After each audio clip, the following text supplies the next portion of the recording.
ಇವು ಕಾಣಿಸ್ತಾ ಇದೆ. ಮನುಷ್ಯ ಹೊಂಟಾನ. ಯಾವ ಮನುಷ್ಯ? ಮನುಷ್ಯ ಹೊಂಟಾನ. ಹಾಂ, ಒಳಗೆ ಮನುಷ್ಯ ಹೊಂಟಾನ್ರಿ. ಹಾಂ, ಇದು ಏನದಂದ್ರಿ ಲೆಕ್ಕಾಚಾರ? ಇದಾ? ಹಾಂ, ಎದ್ರ ಮನುಷ್ಯ ಕಾಣಿಸ್ತಾನ್ರಿ. ಹಾಂ, ಹ್ಯಾಪಿ ಜರ್ನಿ.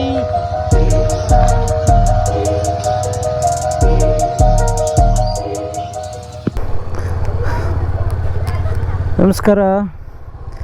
ನಮ್ಮ ಬೈಕ್ ಟ್ರಿಪ್ಪಿನ 2ನೇ ರೌಂಡು ಶುರು ಆಯ್ತು. ಇವಾಗ ಪುಣೆಯಿಂದ ಬೀದರ್ಗೆ ಹೋಗ್ತಾಯಿದ್ದೀವಿ. ಇಲ್ಲಿ ನಮ್ಮ ಗೆಳೆಯ ಶಾಂತಿ ಪ್ರಸಾದ್ ಅವ್ರ ಮನೆಯಲ್ಲಿ 2 ದಿವಸ ಇದ್ವಿ. 3 ರಾತ್ರಿ 2 ದಿವಸ ಲೆಕ್ಕ. ನಾನು ಮತ್ತು ಸುಮಕ್ಕ ನನ್ನ ಮಗ ಶುಕ್ರವಾರ ರಾತ್ರಿ 11 ಆಯಿತು ಇಲ್ಲಿ ಬರೋಷ್ಟರಲ್ಲಿ. ನಾನು ಸ್ವಲ್ಪ ಗಾಡಿ ಕೈ ಕೊಟ್ಟಿರೋದ್ರಿಂದ ಕೊನೆಗೆ ನನಗೆ ರಿಕಾರ್ಡ್ ಮಾಡಲಿಕ್ಕಾಗಲಿಲ್ಲ. ಅದಾದಮೇಲೆ ಶನಿವಾರ ಲೋಕಲೆಲ್ಲ ಓಡಾಡಿಕೊಂಡು ಸಿಂಹಗಡೆಲ್ಲ ನೋಡಿ ಬಂದ್ವಿ. ಅದಾದಮೇಲೆ ನಿನ್ನೆ ಬೆಳಗ್ಗೆ ಒಂದು 4 ಗಂಟೆಗೆ ಇಲ್ಲಿಂದ ಹೊರಟು ಮುಂಬೈಗೆ ಹೋಗಿದ್ವಿ. ಮುಂಬೈ ಎಲ್ಲ ಸುತ್ಕೊಂಡು ಬಂದ್ವಿ. ರಾತ್ರಿ 8:30 9 ಆಯಿತು. ಇವತ್ತು ಮತ್ತೆ ನಮ್ಮ ಜರ್ನಿ ಬೀದರ್ ಕಡೆಗೆ. ಇಲ್ಲಿಂದ ಗೂಗಲ್ ಪ್ರಕಾರ 8:30 9 ಗಂಟೆ ಜರ್ನಿ ತೋರಿಸ್ತಾ ಇದೆ. ಬೆಳಗ್ಗೆ 10 ಗಂಟೆ 10 ನಿಮಿಷ ಆಗಿದೆ, 10 ಕಾಲು. ಇಲ್ಲಿ ಪಾಪ ಅವರು ಬೆಳಗ್ಗೆ ನಮಗೋಸ್ಕರ ಎಲ್ಲ ರೆಡಿ ಮಾಡಿ ಇಡ್ಲಿ ಎಲ್ಲ ಮಾಡಿ ಕೊಟ್ಟು, ಒಳ್ಳೆ ಇಡ್ಲಿ ಎಲ್ಲ ತಿಂಡಿ ತಿಂದು ಇವಾಗ ನಮ್ಮ ಜರ್ನಿ ಶುರುವಾಗಿದೆ. ಇನ್ನೇನಿದ್ರು ಊಟಕ್ಕಷ್ಟೇ ನಿಲ್ಲಿಸೋದು. ಹೈವೇ ಇದೆ, ಇದು ಹೈದ್ರಾಬಾದ್ ಹೈವೇ. ಇದು ಮುಂಬೈ ಹೈದ್ರಾಬಾದ್ ಹೈವೇ, ಅದರಲ್ಲೇ ಹೋಗ್ತೀವಿ ನಾವು. ಬೀದರ್ಗೆ ಹೋಗ್ಬೇಕಂದ್ರೆ ಅದೇ ಹೈವೇ. ಒಂದು 30 ಕಿಲೋಮೀಟ್ರ್ ಮಾತ್ರ ಹೈವೇಯಿಂದ ಒಳಗಡೆ ಇರುತ್ತೆ. ಅದು ಹೈವೇನೇ ಆಗಿದೆ ಇವಾಗ. ಸೊ ಹಂಗಾಗಿ ನಾನು ಅಂದ್ಕೊಂಡಿರೋದು ರೋಡ್ ಚೆನ್ನಾಗಿರುತ್ತೆ ಅಂತ. ಆದರೂ ಎಲ್ಲೆಲ್ಲಿ ಹೈವೇ ಕೆಲಸ ನಡೀತಾ ಇರುತ್ತೋ ಗೊತ್ತಿಲ್ಲ ನನಗೆ. ಮೊನ್ನೆ ಪುಣೆ ಬರಬೇಕಾದ್ರೆ ರೋಡು ಹೈವೇನೇ, ಆದರೆ ಎವ್ರಿ 100 ಮೀಟರ್ಸ್ಗೆ ಒಂದೊಂದು ಕೆಲಸ ನಡೀತಾ ಇತ್ತು. ಸೊ ನೋಡೋಣ ಇವತ್ತು ನಮ್ಮ ಜರ್ನಿ ಹೇಗಿರುತ್ತೆ ಅಂತ. ಇಲ್ಲಿಂದ 450-460 ಕಿಲೋಮೀಟ್ರ್ ಪ್ರಯಾಣ ಇದೆ. ಆರಾಮಾಗಿ ಹೋಗ್ತೀವಿ. ಇವಾಗ ಏನಿದ್ರು ಊಟಕ್ಕಷ್ಟೇ ನಿಲ್ಲಿಸೋದು, ಮತ್ತು ಸಾಯಂಕಾಲ ಮನೆಗೆ ಹೋಗ್ಬಿಡ್ತೀವಿ. ಬನ್ನಿ ಹೇಗಿರುತ್ತೆ ನಮ್ಮ ಜರ್ನಿ ಒಂದು ನೋಡಿಕೊಂಡು ಹೋಗೋಣ.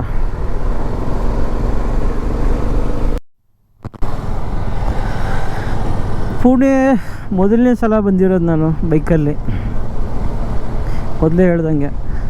ಆಮೇಲೆ ಮಗ ಜಾಯ್ನ್ ಆಗಿರೋದು ಸಡನ್ನಾಗಿ. ನಾನು ಮೊದಲನೇ ದಿವಸ ಜರ್ನಿ ಮುನಿಯಾಲಿಂದ ಪುಣೆಗೆ ಬಂದಿರೋ ಇದರಲ್ಲಿ ಹೇಳಿದ್ದೀನಿ. ನಾವು ಮೊನ್ನೆ ನಿನ್ನೆ ನಾನು ಶಾಂತಿ ಪ್ರಸಾದ್ ಮತ್ತು ಮಗ ಏನು ಮಾಡೋದು, 3 ಜನ ಇರೋದ್ರಿಂದ ಟ್ರೈನ್ ಬುಕ್ ಮಾಡ್ಕೊಂಡಿದ್ವಿ. ಟ್ರೈನ್ ಬುಕ್ ಮಾಡ್ಕೊಂಡು ಟ್ರೈನಲ್ಲಿ ಮುಂಬೈಗೆ ಹೋಗಿ ಬಂದ್ವಿ. ಸೊ ಇವತ್ತು ಈದ್ ಇರೋದ್ರಿಂದ ಫುಲ್ ರಶ್ ಇದೆ ಎಲ್ಲ ಕಡೆ. ಸಿಗ್ನಲ್ ಇದೆ ಅಲ್ಲಿ. ಸೊ ಒಂಥರ ಚೆನ್ನಾಗಿತ್ತು. ನೆನ್ನೆ ಇಡೀ ಮುಂಬೈ ಸುಮಾರು ಜಾಗಗಳು ನೋಡಿದ್ವಿ. ನೋಡಿಕೊಂಡು ಮತ್ತೆ ರಾತ್ರಿ ನಾವು ವಾಪಸ್ ಬಂದಾಗ ರಾತ್ರಿ 9 ಗಂಟೆ ಆಯಿತು. ನಮ್ಮ ಗೆಳೆಯ ಶಾಂತಿ ಪ್ರಸಾದ್ ಬಗ್ಗೆ ಎಷ್ಟು ಹೇಳಿದ್ರು ಕಡಿಮೆ. ಯಾಕೆಂದರೆ ಅವರು ನನಗೆ ಪರಿಚಯ ಆಗಿದ್ದು 2013ರಲ್ಲಿ ಟ್ರೆಕ್ಕಿಂಗ್ ಒಂದು ಈವೆಂಟಲ್ಲಿ. ಸೊ ಅಲ್ಲಿಂದ ನಮ್ಮ ಬಾಂಡಿಂಗ್ ಎಷ್ಟು ಬೆಳೆದಿದೆ ಅಂದರೆ ಇವಾಗ we are become family, friend, ಮತ್ತು ಎಲ್ಲ ಥರದ ಕಷ್ಟ ಸುಖಗಳಿಗೆ ಜೊತೆ ಆಗಿರುವಂಥ ಗೆಳೆಯರು. ಅವರು 3 ದಿವಸ ನಮಗೆ ಹೆಂಗೆ ನೋಡಿಕೊಂಡ್ರು ಅಂದರೆ, ಅವರು ಬ್ಯಾಚುಲರ್. ಅವ್ರ ಮನೆ, ಅವ್ರದ್ದು ಜಾಬು ಪುಣೆಗೆ ಶಿಫ್ಟ್ ಆಗಿರೋದ್ರಿಂದ ಅವರು ಒಬ್ಬರೇ ಬ್ಯಾಚುಲರು ಒಂದು ಮನೆ ಮಾಡಿಕೊಂಡು ಇದ್ದಾರೆ. ಒಂದು ಸ್ವಲ್ಪ ದಿವಸ ಇಲ್ಲಿ, ಸ್ವಲ್ಪ ದಿವಸ ಬೆಂಗಳೂರಿಗೆ ಮಾಡ್ತಾರೆ, ವರ್ಕ್ ಫ್ರಮ್ ಹೋಮ್. ಸೊ ಹಂಗಾಗಿ ಅವರು ತುಂಬ ದಿವಸದಿಂದ ಬರೋಕ್ಕೆ ಹೇಳ್ತಿದ್ರು. ಇವಾಗ ಟೈಮ್ ಬಂತದು. 3 ದಿವಸ ನಮಗೆ ಅವರ ಆತಿಥ್ಯ ತುಂಬ ಗ್ರ್ಯಾಂಡಾಗಿ ನೋಡಿಕೊಂಡ್ರು. ನನ್ನ ಮಗನಿಗಂತೂ ತುಂಬ ಖುಷಿ ಆಯಿತು. ಅವ್ನಿಗೇನು ಬೇಕೋ ಅದನ್ನು ಅವರೇ ಸ್ವತಃ ಅವರು ತುಂಬ ಚೆನ್ನಾಗಿ ಅಡುಗೆನೂ ಮಾಡ್ತಾರೆ. ಸೊ ಹಾಗಾಗಿ ಒಂಥರ ಮರೆಯಲಾರದ ಒಂದು ಕ್ಷಣಗಳು ಇಲ್ಲಿ ಪುಣೆ. ಪುಣೆಯಿಂದ ನಮ್ಮ ಜರ್ನಿ ಇವಾಗ ಬೀದರ್ ಕಡೆಗೆ. ಇಲ್ಲಿ ಮನೆಯಲ್ಲಿ ಒಂದು 3-4 ದಿವಸ ಇದ್ದು ಮತ್ತೆ ಅಲ್ಲಿಂದ ನಮ್ಮ ಜರ್ನಿ ಬೆಂಗಳೂರಿಗೆ ಹೋಗಿ ಅಲ್ಲಿ. ಸೊ ನಮ್ಮ ಈ ಬೈಕ್ ಟ್ರಿಪ್ಪಲ್ಲಿ ನಾವು 3 ರಾಜಧಾನಿಗಳನ್ನು ಕವರ್ ಮಾಡ್ದಂಗೆ ಆಗುತ್ತೆ. ಒಂದು ಮುಂಬೈ, ಹೈದರಾಬಾದ್ ಮತ್ತು ಬೆಂಗಳೂರು. ನೋಡಿ ಟ್ರಾಫಿಕ್, ಪುಣೆಯಲ್ಲಿ ಏನು ಟ್ರಾಫಿಕ್ ಕಮ್ಮಿ ಇಲ್ಲ, ಇಲ್ಲೂ ಸಿಕ್ಕಾಪಟ್ಟೆ ಇದೆ.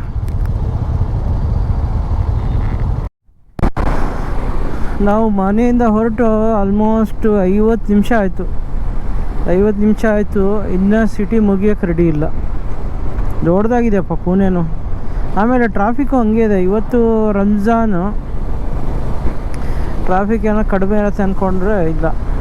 ಬಂದಾಗಿಂದ 3 ದಿವಸದಿಂದ ನೋಡ್ತಾ ಇದ್ದೀವಿ ಪುಣೆಯಲ್ಲಿ ಟ್ರಾಫಿಕ್ಕೇ ಕಮ್ಮಿ ಇಲ್ಲಪ್ಪ.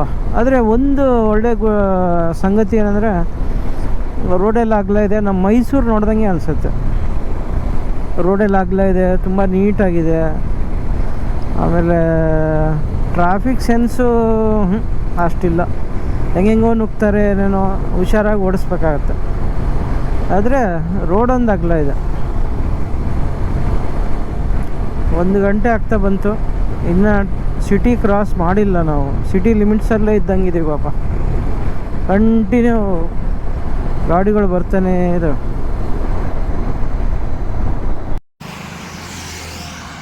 ಒಂದು ಅವರ್ ಆಯಿತು ನಾವು ಹೊರಟು. ಸ್ವಲ್ಪ ಮತ್ತೆ ಲಗೇಜ್ ಕಿರಿಕಿರಿ ಮಾಡ್ತಾಯಿತ್ತು ಮಗನಿಗೆ. ಹಾಗಾಗಿ ಒಂದು ಸ್ವಲ್ಪ ಅದಕ್ಕೆ ಮತ್ತೆ ವ್ಯವಸ್ಥೆ ಮಾಡಿದೆ. ನೀರು ಕುಡಿತಾ ಇದ್ದಾನೆ. ಇಲ್ಲಿಂದ ಜರ್ನಿನ 400 ಕಿಲೋಮೀಟರ್ ತೋರಿಸ್ತಿದೆ. 7 ಗಂಟೆ ಪ್ರಯಾಣ. ಆರಾಮಾಗಿ ಹೋಗ್ತೀವಿ. 7 ಅಂದರೆ 11, 6:30, 7 ಗಂಟೆ.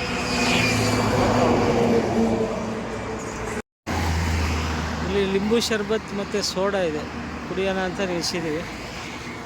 ಇಲ್ಲಿ ನಮ್ಮ ಹುಡುಗ 1 ಅವರ್ ಆಯಿತು. ಸಿಟಿ ಟ್ರಾಫಿಕ್ ಬೇರೆ ಅಲ್ಲ, ಒಂಥರ ಇರಿಟೇಷನ್ನೇ. ಇನ್ಮೇಲೆ ಬೇಗ ಹೋಗ್ಬೋದು ಅಂದ್ಕೊಂಡಿದ್ದೆ.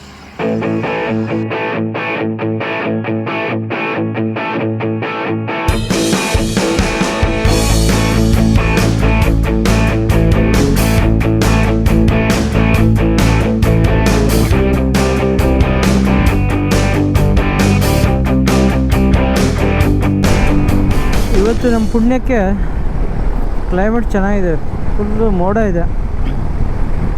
ಬಿಸಿಲು ಬೆಳಗ್ಗೆ ಒಂಚೂರು ಸಿಕ್ತು, ಆದರೆ ಇವಾಗ ಬಿಸಿಲಿಲ್ಲ, ಕೂಲಾಗಿದೆ. ಬಹುಶಃ ನೆನ್ನೆ ಮಳೆ ಆದಂಗಿದೆ, ಅಲ್ಲಲ್ಲಿ ನೀರು ನಿಂತಿದೆ, ಹಾಗಾಗಿ ಒಂದು ಸ್ವಲ್ಪ ಕೂಲಾಗಿದೆ.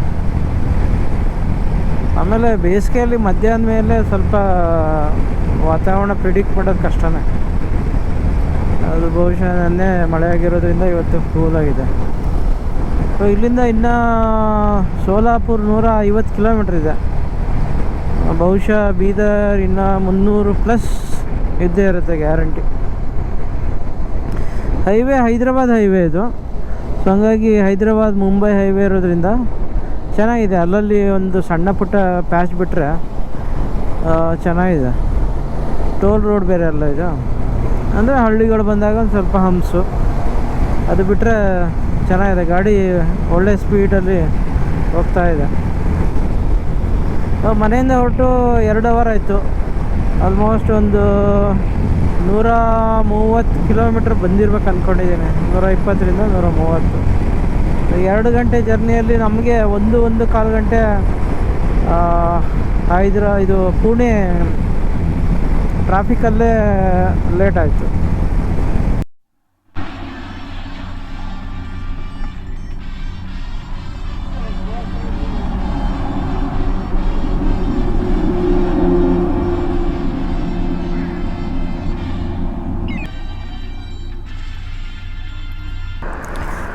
ಇಲ್ಲಿ ಯಾವುದೋ ಒಂದು ಇಂದ್ರಾಪುರನೋ ಯಾವುದೋ ಹೆಸರಿತ್ತು. ಅದು ದಾಟಿ ಸ್ವಲ್ಪ ಮುಂದೆ ಬಂದ್ವಿ. ಇಲ್ಲಿ ಒಳ್ಳೆ ಕಬ್ಬಿನಲ್ಲಿತ್ತು. ಕಬ್ಬಿನಲ್ಲಿ ಕುಡಿದು ಮತ್ತೆ ನಮ್ಮ ಪ್ರಯಾಣ ಮುಂದುವರಿಸ್ತಾ ಇದ್ವಿ. ಇಲ್ಲಿಂದ ಇನ್ನು ಮನೆ 5 ಅವರ್ ತೋರಿಸ್ತಾ ಇದೆ. 300 ಎಷ್ಟಿತ್ತು? 302 ಇಲ್ಲ 286 ಏನೋ. 280 ಕಿಲೋಮೀಟ್ರ್ ತೋರಿಸ್ತಾ ಇದೆ. 5 ಅವರ್ ಜರ್ನಿ. ಹೈವೇ ಚೆನ್ನಾಗಿದೆ, ಆದರೆ ಬಿಸಿಲು ಇವಾಗ ಶುರು ಆಯಿತು. ಈಗ ಒಂಚೂರು ಬಿಸಿಲು ಸ್ಟಾರ್ಟ್ ಆಗಿದೆ.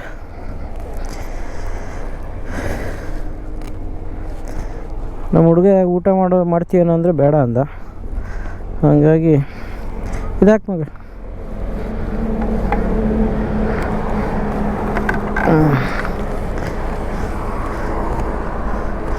ಊಟ ಇನ್ನೂ ಊಟ ಬೇಡವಾ? ಯಾವಾಗ ಮಾಡ್ತೀಯ ಊಟ?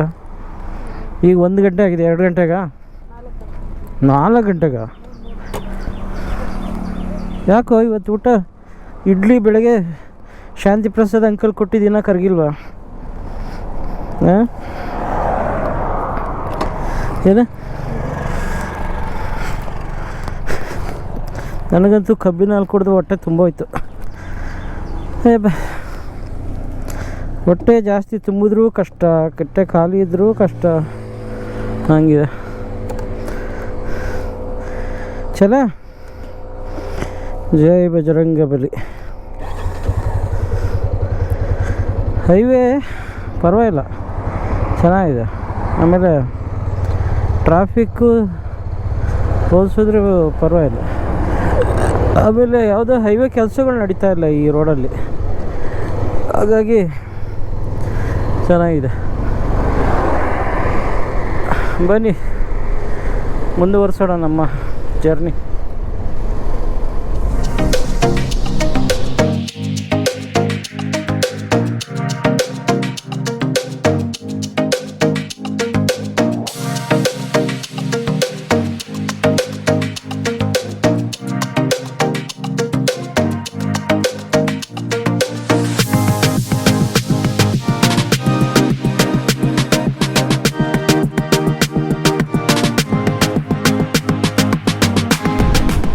ಕಬ್ಬಿನ ಹಾಲು ಕುಡಿದ ಮೇಲೆ ನಾನ್ ಸ್ಟಾಪ್ ಬರ್ತಾ ಇದ್ದೀವಿ. ಆಲ್ಮೋಸ್ಟ್ ಒಂದು 100 ಕಿಲೋಮೀಟ್ರ್ ಹತ್ತತ್ರ ಬಂದ್ವಿ ಅನಿಸುತ್ತೆ. ಸೋಲಾಪುರ ಊರು ಬಂದ್ಬಿಡ್ತು. ಒಂದು 5-6 ಕಿಲೋಮೀಟ್ರ್ ಏನೋ ಇದೆ. ಮೋಸ್ಟ್ಲಿ ಇದೆಲ್ಲ ಸಿಟಿ ರೇಂಜೇ ಇರಬೇಕು. ಬಿಸಿಲು ಜಾಸ್ತಿ ಆಗ್ಬಿಡ್ತು. ಬೆಳಗ್ಗೆ ಒಂದು ಸ್ವಲ್ಪ ಚೆನ್ನಾಗಿತ್ತು, ಅದಾದಮೇಲೆ ಸಿಕ್ಕಾಪಟ್ಟೆ ಸೆಕೆ, ಬಿಸಿಲು, ಆಮೇಲೆ ಫುಲ್ ಬಿಸಿ ಗಾಳಿ. ನಮ್ಮ ಹುಡುಗನಿಗೆ ಇನ್ನೂ ಹೊಟ್ಟೆ ಹಸಿತಾ ಇಲ್ಲ ಅಂತ ಇದ್ದಾನೆ. ಟೈಮ್ ಆಗಿದೆ 2:45. ಇಲ್ಲಿ ಲೆಫ್ಟಿಗೆ ಹೋಗ್ತಾ ಇದೆಯಲ್ಲ, ಇದು ಈ ಕಡೆ ವಿಜಯಪುರ, ಬಿಜಾಪುರ, ಬೆಂಗಳೂರು. ಏನಂದರೆ ನಾವು ಬೆಂಗಳೂರಿಂದ ಹುಬ್ಬಳ್ಳಿ, ಧಾರವಾಡ, ಬೆಳಗಾವಿ ಆ ರೋಡ್ ಹೋಗೋ ಬದಲಾಗಿ ಈ ರೋಡಲ್ಲಿ ಬಂದರೆ ಒಂದು ಡಿಸ್ಟೆನ್ಸು ಕಡಿಮೆ ಆಗುತ್ತೆ, ಎರಡನೇ ರೋಡು ಚೆನ್ನಾಗಿದೆ. ಆ ಕಡೆ ಎಲ್ಲ ಕಡೆ ಹೈವೇ ಕೆಲಸ ನಡೀತಾ ಇರೋದ್ರಿಂದ ತುಂಬ ಹಿಂಸೆ ಅದು. ಸುಮಾರು ಹೊತ್ತಿಂದ ನಾವು ಡ್ರೈವ್ ಮಾಡ್ತಾನೆ ಇದ್ದೀವಿ. ಅಲ್ಲಿ ಯಾವುದೋ ಒಂದು ದೇವಸ್ಥಾನ ಕಾಣಿಸ್ತಾ ಇದೆ. ಇಲ್ಲೊಂದು ಸ್ವಲ್ಪ ಹೊತ್ತು ರೆಸ್ಟ್ ಮಾಡೋಣ. ಯಾರು ಬುಲೆಟ್ ಅವರು ಒಬ್ಬರು ಇದ್ದಾರೆ.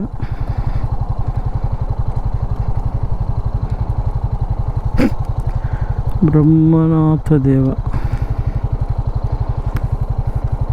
ಇಡಿ ಬಾ. ತೊಳ್ಕೊ, ಹಾಲು ಚೆನ್ನಾಗಿ ತೊಳ್ಕೊ.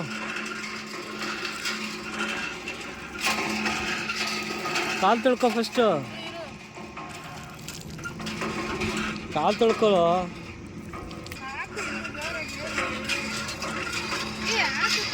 ಕೊಡಿ, ಎಲ್ಲಿ ನಿಧಾನ ಬೇಡ, ಸಾಕು ಬಿಡು, ಸಾಕು. ಸಿಕ್ಕಾಬಿಟ್ಟೆ ಬಿಸಿಲಿತ್ತು. ಇಲ್ಲಿ ಯಾವುದು ಶ್ರೀ ಬ್ರಹ್ಮನಾಥ ದೇವಸ್ಥಾನ ಅಂತೆ, ಬೋರಾಮಣಿ ಗ್ರಾಮ ದೇವತೆ. ಇಲ್ಲಿ ನಿಲ್ಲಿಸ್ಬಿಟ್ಟು ಒಂದು ಸ್ವಲ್ಪ ಹೊತ್ತು ರಿಲ್ಯಾಕ್ಸ್ ಮಾಡ್ತಾ ಇದ್ದೀವಿ. ಇಲ್ಲಿ ಬೋರ್ವೆಲ್ಲ ಒಳ್ಳೆ ತಣ್ಣಗೆ ಮುಖ ತೊಳೆದ್ವಿ, ಎಲ್ಲ ಫ್ರೆಶ್ ಅಪ್ ಆದ್ವಿ. ಒಂಥರ ಬೈಕ್ ಜರ್ನಿ ಚೆನ್ನಾಗಿರುತ್ತೆ. ಮಗನೂ ಒಳ್ಳೆ ಎಂಜಾಯ್ ಮಾಡ್ತಾಯಿದ್ದಾನೆ.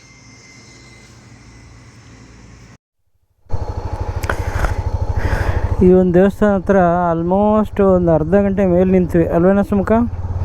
ಅರ್ಧ ಗಂಟೆ ಆಯಿತಾ, ಇನ್ನೂ ಜಾಸ್ತಿ ಆಯಿತಾ? ಅವ್ರು ಊಟ ಮಾಡಿ ನಮ್ಮ ಹತ್ರ ಮಾತಾಡಿ ಹೋಗೋದ್ರು. ಅರ್ಧ ಗಂಟೆ ಮೇಲೆ ನಿಂತ್ಕೊಂಡ್ವಿ. ಒಳ್ಳೆ ದೇವಸ್ಥಾನ ಇತ್ತು. ಆಮೇಲೆ ಯಾರೋ ಒಬ್ಬರು ಆಂಧ್ರದವ್ರು ಒಬ್ಬರು ಬೇರೆ ಸಿಕ್ಕರು. ಅವರು ಮುಂಬೈಯಿಂದ ಬರ್ತಾಯಿದ್ದಾರಂತೆ. ಅಂದರೆ ತೆಲಂಗಾಣ ಹೈದ್ರಾಬಾದಿಂದ ಬರ್ತಾಯಿದ್ದಾರೆ. ಅವರು ಮುಂಬೈಯಿಂದ ಬರ್ತಾಯಿದ್ದಾರೆ. ಅವರು ಪಾಪ ಊಟ ತಂದಿದ್ರು, ಊಟ ಮಾಡು ಅಂತ ನನಗೂ ಸುಮಕ್ಕೂ ಕರೆದ್ರು. ಆದರೆ ನಮಗೆ ಯಾಕೋ ಹೊಟ್ಟೆ ಹಸಿವೆ ಇಲ್ಲ. ಬೆಳಗ್ಗೆ ಇಡ್ಲಿ ತಿಂದಿರೋದು ಚೆನ್ನಾಗಿ ಕುತ್ಕೊಂಡ್ಬಿಟ್ಟಿದೆ. ಅವನಿಗೂ ಅವಾಗಿಂದ ಕೇಳ್ತಾ ಇದ್ದೀನಿ, ದಿನ ದಾಬಾ ಊಟ ಬೇಕು ಅನ್ನೋನು ಇವತ್ತು ಬೇಡ ಅಂತ ಇದ್ದಾನೆ. ಅದಕ್ಕೆ ಅವನು ಹೇಳೋದು ಮನೆಗೆ ಹೋಗ್ಬಿಡೋಣಪ್ಪ, ಮನೆ ಊಟನೇ ಮಾಡೋಣ ಅಂತ. ಅವನಿಗೆ ಯಾಕೋ ಹೊಟ್ಟೆ ಸಾಕಾಗ್ಬಿಟ್ಟಿದೆ ಅನಿಸುತ್ತೆ. 4 ಗಂಟೆ ಆಗಿದೆ, ಇನ್ನು 3.5 hour ಜರ್ನಿ ಇದೆ. 7:30 ಇಲ್ಲಿ ಮುಕ್ಕಾಲು ಗಂಟೆ ನಿಂತ್ವಿ. ನಾವೀಗ ನಳದುರ್ಗ ಹತ್ರ ಬಂದ್ವಿ. ನಳದುರ್ಗ ಅಂತ ಒಂದು ಕೋಟೆ ಇದೆ ಶಿವಾಜಿ ಮಹಾರಾಜರದು. ಸೊ ಈ ನಳದುರ್ಗ ಏನಂದರೆ, ನಾವು ಬೀದರಿಂದ ಬರಬೇಕಾದ್ರೆ ತುಳಜಾಪುರ್ಗೆ ಹೋಗ್ಬೇಕು. ತುಳಜಾಪುರ, ಶಿರ್ಡಿ, ನಾಸಿಕ್ ಹೋಗ್ಬೇಕಾದ್ರೆ ಇಲ್ಲಿಂದ ಡಿವಿಯೇಷನ್ ಆಗುತ್ತೆ. ಸೊ ನಾನು ನಳದುರ್ಗ ಬೀದರಲ್ಲಿದ್ದಾಗ ಸುಮಾರು ಸರಿ ತುಳಜಾಪುರ್ಗೆ ಹೋಗ್ಬೇಕಾದ್ರೆ ಬಂದಿದ್ದು ನೆನಪು. ಆದರೆ ಈ ಕಡೆ ಸೋಲಾಪುರ ಕಡೆ ಬರಲಿಲ್ಲ. ಇದೇ ಫಸ್ಟ್ ರೈಡು, ಫಸ್ಟ್ ಟೈಮ್ ನಾನು ಸೋಲಾಪುರ ಮುಂಬೈ ಕಡೆ ಬಂದಿರೋದು. ಮುಂಬೈಗೆ ಭಾಳ ಸರಿ ಆ ಕಡೆ ಹುಬ್ಳಿ, ಧಾರವಾಡ, ಬೆಳಗಾವಿ ಆ ರೋಡಲ್ಲಿ ಸುಮಾರು ಸರಿ ಓಡಾಡಿದ್ದೀನಿ ಬಸ್ಸಲ್ಲಿ. ಆದರೆ ಈ ಜರ್ನಿ ಫಸ್ಟ್ ಟೈಮ್ ಇದು. ನಾವು ತುಳಜಾಪುರ ದಸರಾ ಟೈಮಲ್ಲಿ ತುಂಬ ದೇವಿ, ತುಂಬ ಭಕ್ತಿ ಮತ್ತು ತುಂಬ ಶಕ್ತಿ ದೇವತೆ ಅಂಬಾಬಾಯಿ ಅಂತ, ಜಗದಂಬೆ. ಸೊ ಹಂಗಾಗಿ ನಾನು ಬೀದರಲ್ಲಿದ್ದಾಗ ಆವಾಗಲೂ ಒಂದು ಹುಚ್ಚಿತ್ತು. ಬೈಕಲ್ಲೆಲ್ಲ ಫ್ರೆಂಡ್ಸ್ ಎಲ್ಲ ಸೇರಿಕೊಂಡು ಬೆಳಿಗ್ಗೆ ಹೊರಟು ಮತ್ತೆ ದರ್ಶನ ಮಾಡ್ಕೊಂಡು ಮತ್ತೆ ಸಾಯಂಕಾಲ ಅಷ್ಟೊತ್ತಿಗೆ ವಾಪಸ್ ಬರ್ತಿದ್ವಿ. ಅದು ಒಂದು ಬೀದರಿಂದ ತುಳಜಾಪುರ 200 ಕಿಲೋಮೀಟ್ರ್ ಆಗ್ತಾಯಿದೆ. 400 ಕಿಲೋಮೀಟ್ರ್. ಒಳ್ಳೆ ರೈಡ್ ಇತ್ತು, ಚೆನ್ನಾಗಿತ್ತು ಒಂಥರ. ಆವಾಗಲೂ ನಾನು ಮಾತಾಡ್ತಾ ಇರೋದು ಸುಮಾರು ಒಂದು 20 ವರ್ಷದ ಹಿಂದೆ. ಆವಾಗ ಈ ನನ್ನ ಮೇಡನ್ ಜರ್ನಿ ಈ ಸೈಡು, ಪುಣೆ, ಆಮೇಲೆ ಸೋಲಾಪುರ ಫಸ್ಟ್ ಟೈಮ್ ಇದು. ಉಮರ್ಗ ಮಹಾರಾಷ್ಟ್ರದ ಕೊನೆ ತಾಲೂಕು ಅಥವಾ ಕೊನೆ ದೊಡ್ಡ ಊರಾಗಿರಬೇಕು. ಮುಂದೆ ಇನ್ನೇನು ಕರ್ನಾಟಕ ಎಂಟ್ರಿ ಆಗ್ತೀನಿ ಅಂದ್ಕೊಳ್ತೀನಿ. ಕರ್ನಾಟಕ ಎಂಟ್ರಿ ಆದ ತಕ್ಷಣ ಫಸ್ಟು ನಮಗೆ ದೊಡ್ಡ ತಾಲೂಕು ಸಿಗೋದು ಬಸವ ಕಲ್ಯಾಣ. ಅದಾದಮೇಲೆ ಹುಮ್ನಾಬಾದ್. ಅಲ್ಲಿಂದ 2 ಡಿವಿಯೇಷನ್ ಬರುತ್ತೆ ಬೀದರ್ಗೆ. ಒಂದು ಹಳ್ಳಿಕೇಡ್ ಮೇಲೆ ಹೋಗ್ಬೋದು, ಇಲ್ಲಾಂದರೆ ಇನ್ನೊಂದು ಮನ್ನಾಯಕೇಳಿ ಮೇಲೆ ಹೋಗ್ಬೋದು. ಸೊ ಮನ್ನಾಯಕೇಳಿ ಮೇಲೆ ಹೋದರೆ ಅದು ನ್ಯಾಷನಲ್ ಹೈವೇ, ಈ ಕಡೆಯಿಂದ ಸ್ಟೇಟ್ ಹೈವೇ. ಎಲ್ಲ ಹೈವೇ ಕೆಲಸ ನಡೀತಾ ಇತ್ತು. ಇವಾಗೇನು ಮುಗಿತೋ ಇಲ್ಲೋ ಗೊತ್ತಿಲ್ಲ, ಮುಗ್ದಿರ್ಲಿಕ್ಕಿಲ್ಲ. ಯಾಕಂದ್ರೆ ನಾನು ಹೋಗಿ ಒಂದು 3-4 ತಿಂಗಳಾಯ್ತು ಅಷ್ಟೆ. ಇನ್ನೇನು ಮಹಾರಾಷ್ಟ್ರ ಮುಗಿತಾ ಬಂತು. ಬಹುಶಃ ಎದುರುಗಡೆ ಬೋರ್ಡ್ ಇರೋದೇ ಕರ್ನಾಟಕ ಇರಬೇಕು. ಇಲ್ಲಿ ಹಾಕಿದಾರಲ್ಲ, ಬೀದರ್ ಡಿಸ್ಟ್ರಿಕ್ಟ್ ಪೊಲೀಸ್. ಸುಮ್ಮನೆ ನೋಡಿ ಇಲ್ಲಿ ಬೀದರ್ ಡಿಸ್ಟ್ರಿಕ್ಟ್ ಪೊಲೀಸ್. ಇಲ್ಲಿಂದ ಬೀದರ್ ಡಿಸ್ಟ್ರಿಕ್ಟ್ ಶುರು ಆಯಿತು.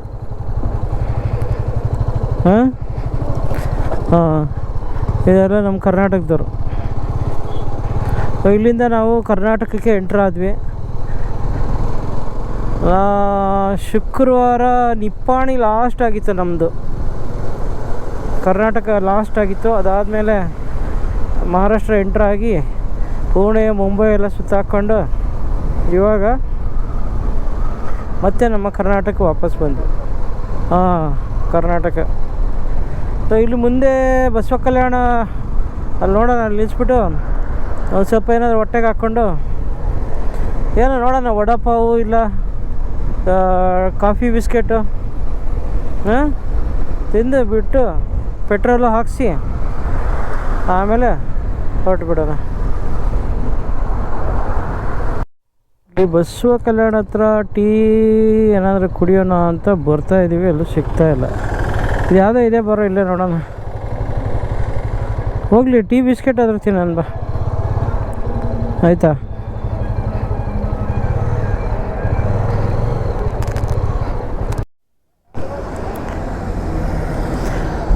ಇದು ಯಾವುದು? ಜೈ ಅಂಬಾ ಭವಾನಿ ಖಾನಾವಳಿ. ಇಲ್ಲಿ ಸುಶೀಲ ತಿಂದ್ವಿ. ಸುಶೀಲ ತಿಂದು ಈಗ ಹೊರಟಿದ್ವಿ. ಇಲ್ಲಿಂದ ಹೊರಟು ಇವಾಗ ಸೀದಾ ಬೀದರ್ ಮನೆವರೆಗೂ ಎಲ್ಲೂ ಸ್ಟಾಪ್ ಕೊಡಬಾರ್ದು ಅಂದ್ಕೊಂಡಿದ್ದೀವಿ. ಸನ್ಸೆಟ್ ನೋಡಿ ಎಷ್ಟು ಚೆನ್ನಾಗಿ ಬರ್ತಾಯಿದೆ, ಸಖತ್ತಾಗಿದೆ ಸನ್ಸೆಟ್. ಇದು ಬಸವ ಕಲ್ಯಾಣ ಬೈಪಾಸ್, ಇದು ಬಂಗ್ಲಾ ಅಂತಾರೆ, ಇದಕ್ಕೆ ಬಂಗ್ಲಾ ಸಸ್ತಾಪುರ್ ಬಂಗ್ಲಾ. ಸೊ ಇಲ್ಲಿಂದ ಹುಮ್ನಾಬಾದ್ನಿಂದ ಮನ್ನಾಯಖೇಳಿಯಿಂದ ಬೀದರ್. ಕತ್ಲಾಗತ್ತೆ, ಬಟ್ ಏನಂತ ಕತ್ಲಾಗಲ್ಲ. ಚಲೋ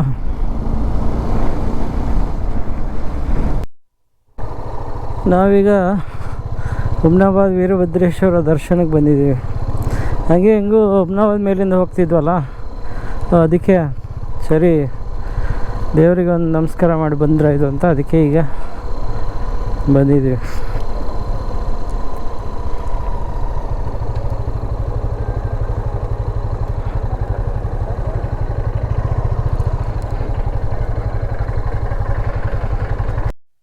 ನೀವು ಕಾಣಿಸ್ತಾ ಇದ್ದೀರಿ? ಮನುಷ್ಯ ಹೊಂಟಾನ. ಯಾವ ಮನುಷ್ಯ? ಮನುಷ್ಯ ಹೊಂಟಾನ. ಹಾಂ, ಒಳಗೆ ಮನುಷ್ಯ ಹೊಂಟಾನ್ರಿ. ಹಾಂ, ಇದು ಏನದ ಅಂದ್ರೆ ಲೆಕ್ಕ ಇದಾ? ಹಾಂ, ಎದ್ರ ಮನುಷ್ಯ ಕಾಣಿಸ್ತಾನ್ರಿ. ಹಾಂ, ಇವು ಹೊಸ ಬಂದ ಮತ್ತೀಗ. ಹಾಂ, ಹೊಸದು. ಎಟ್ಕಾವು? ಯಾವುದು ಇದಾ? ಇದು 2000 ರೂಪಾಯಿ. 2000. ವೀರಭದ್ರೇಶ್ವರ ದರ್ಶನ ಮಾಡಿಕೊಂಡು ಇವಾಗ ಮತ್ತೆ ನಾವು ಬೀದರ್ ಕಡೆ ಹೊರಟಿದ್ದೀವಿ.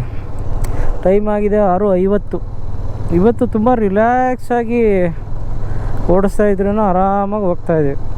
ಮಧ್ಯಾಹ್ನ 1:45 ಗಂಟೆ ರೆಸ್ಟ್ ಮಾಡಿದ್ವಿ. ಅದಾದಮೇಲೆ ಈಗ ಇಲ್ಲಿ ಬಸವ ಕಲ್ಯಾಣ ಹತ್ರ ತಿಂಡಿಗೆ ಒಂದು 1/2-3 ಗಂಟೆ ನಿಲ್ಲಿಸಿದೆ. ಆಮೇಲೆ ಮಧ್ಯೆ ಒಂದು 2-3 ಕಡೆ ನಿಲ್ಲಿಸಿದ್ದೆ. ಇವತ್ತು 450 ಕಿಲೋಮೀಟ್ರು, ಆದರೆ ತುಂಬ ರಿಲ್ಯಾಕ್ಸು. ಬೆಳಗ್ಗೆ ಹೊರಟಿದ್ದೆ 10 ಕಾಲು.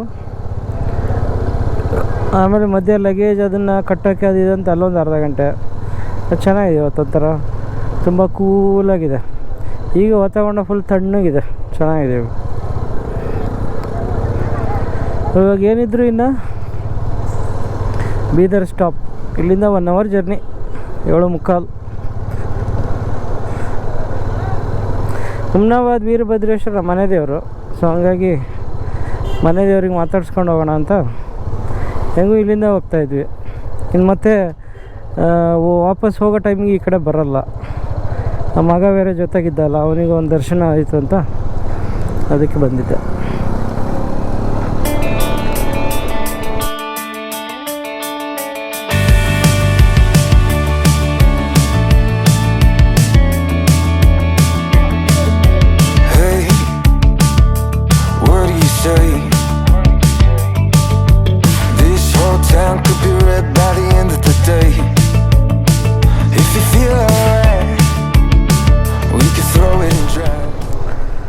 ನಮ್ಮ 2ನೇ ಡೆಸ್ಟಿನೇಷನ್ ಬೀದರ್ಗೆ ಬಂದು ಸೇರಿದ್ವಿ.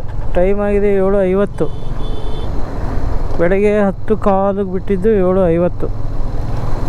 ಆದರೆ ತುಂಬ ರಿಲ್ಯಾಕ್ಸಾಗಿ ಬಂದ್ವಿ, ಏನು ಅರ್ಜೆಂಟ್ ಮಾಡ್ಕೊಳ್ಳಿಲ್ಲ. ಈ ನಮ್ಮ ಜರ್ನಿ ಪುಣೆಯಿಂದ ಬೀದರ್ ಒಟ್ಟು ಇದುವರೆಗೂ 485 ಕಿಲೋಮೀಟ್ರ್ ಆಗಿದೆ. ಮನೆ ಬೆಳಗ್ಗೆ ಬಿಟ್ಟಾಗಿಂದ 485 ಕಿಲೋಮೀಟರ್ಸ್. ಸೊ ಇಲ್ಲಿ ಒಂದು 2 ದಿವಸ ಇರ್ತೀವಿ. ಅದಾದಮೇಲೆ ಮತ್ತೆ ನಮ್ಮ ಜರ್ನಿ ಇಲ್ಲಿಂದ ಹೈದರಾಬಾದಿಂದ ಬೆಂಗಳೂರು. ಸೊ ಅದು 3rd ಫೇಸ್. ಅದು ಇದು 2nd ಸ್ಟೇಜ್ ಮುಗೀತು. ಸೊ ಚೆನ್ನಾಗಿತ್ತು. ನಮ್ಮ ಹುಡುಗ ಇವತ್ತು ಫುಲ್ಲು ಗೆಲುವಾಗಿದ್ದ. ತುಂಬ ವಿಪರೀತ ಬಿಸಿಲಿದ್ದರೂ ಕೂಡ ಸುಸ್ತಾಗದೆ ಆರಾಮಾಗಿ ಇವತ್ತು ರೈಡ್ ಎಂಜಾಯ್ ಮಾಡ್ದೆ. ಇಲ್ಲಿಂದ ಮನೆ ಇನ್ನೊಂದು 2 ಕಿಲೋಮೀಟ್ರ್ ಇದೆ, ಅಲ್ಲಿಗೆ ಹೋಗ್ತೀವಿ. ಸೊ ಇಲ್ಲಿಗೆ ಈ 2ನೇ ಘಟ್ಟದ ವಿಡಿಯೋ ಮುಗಿಸ್ತೀನಿ. ಹೋಪ್ ಈ ಒಂದು ಜರ್ನಿ ನಿಮ್ಗೆ ಇಷ್ಟ ಆಗುತ್ತೆ ಅಂದ್ಕೊಂಡಿದ್ದೀನಿ. ಮತ್ತು 3rd ಎಪಿಸೋಡಲ್ಲಿ ಸಿಗೋಣ. Thank you.